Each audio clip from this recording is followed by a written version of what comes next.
They took the ball and they ran with it. 10 years ago, that's when Middle East GAA introduced a league and championship format with regular events across the region. It's been a huge success, with numbers growing from here in January 2015 in Al Ain before the first World Games to the likes of Bahrain, where player numbers broke through the 1,000 barrier at spectacular events supported and appreciated by royalty. And to this year in Abu Dhabi, where new records were set by both adults and juveniles at the P4ML Championships at Zayed Sports City. But behind the numbers and the winners, the key to the overall success has been the spirit of the Irish abroad. The sociability of the whole event, the fact that there are a couple of hundred Irish people having flown in from all over the Middle East. The atmosphere here last night during the hurling was absolutely phenomenal. And then today again, despite the heat, despite the intense temperature for somebody like me, it's the whole coming together, shall we say, to play Gaelic games is what I'll take away from this. Yes, the cups are important, the medals are important. There's the whole sociability, it's the interaction of people. We're very, very good at that, coming together and helping each other, networking with each other, because we are by far the greatest community-based sport organisation in the world. 1, 2, 3. That networking includes many non-Irish who just love joining in with their Irish work colleagues to play the games and enjoy the atmosphere. I'm Jade and I'm from Lincolnshire. Nora and I'm from the north of Spain. And how on earth did you two come together to play Gaelic football in the Middle East? Just on a whim, actually. I was just in a bar once and someone said, "Do you want to come play?" And I thought, why not?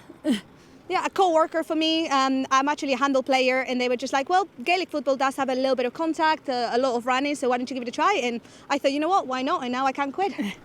I think it's the community. So the nature of the sport, I guess the nature of the Irish is just to embrace that community. And by moving here, they've brought that spirit here, and we're just lucky that we've been able to join that community, that Irish like spirit out here.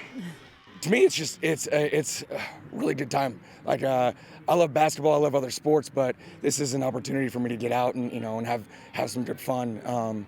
I haven't had that too many opportunities, so it's pretty fun to do that and get out here. And everyone always is very welcoming, and it's actually a really good time. Like everyone's always out here on the pitch. We get at each other, but then everyone off is like, hey man, let's put an arm around, and everyone's just I think ultimately what helped us there was some of our athletes to just push through, and they were able to use that athleticism to put us in a good position. As for the Irish themselves, the power of the GAA family abroad is perfectly summed up in the unique story of a camogie player from Tipperary. When you need someone, they're there for you. You only need to pick up the phone and Wayne McNamara is there to lend you a hand or anything like that. And I suppose I myself had a tough year this year with my cousin Dylan Quirk passing away in August from sudden adult death syndrome, and it was touch or go whether I was even going to come back out because it was so raw. But I wasn't out here only a few weeks, and I realised the family community that was out here that showed us that's great support. And once I knew I had that, and once my family at home knew that we had that support out here, like they were happy for me. They knew I was being well looked after. The guys at the start of the year got me a lovely gift with Dylan's initials and his number and a poem at the back as well, which was just something so small, but it goes so far. And like I wouldn't be here if I didn't think I had that strength in this team and that community where there's people knocking on your door all the time to check on you if you're going training, they're seeing how you are.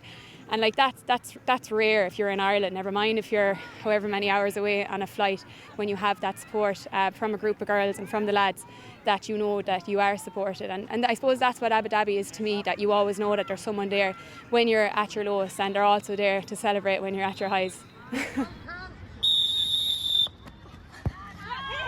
It has been crazy, it's been out of this world, but it's been fantastic. We've had almost 2,000 people here this weekend.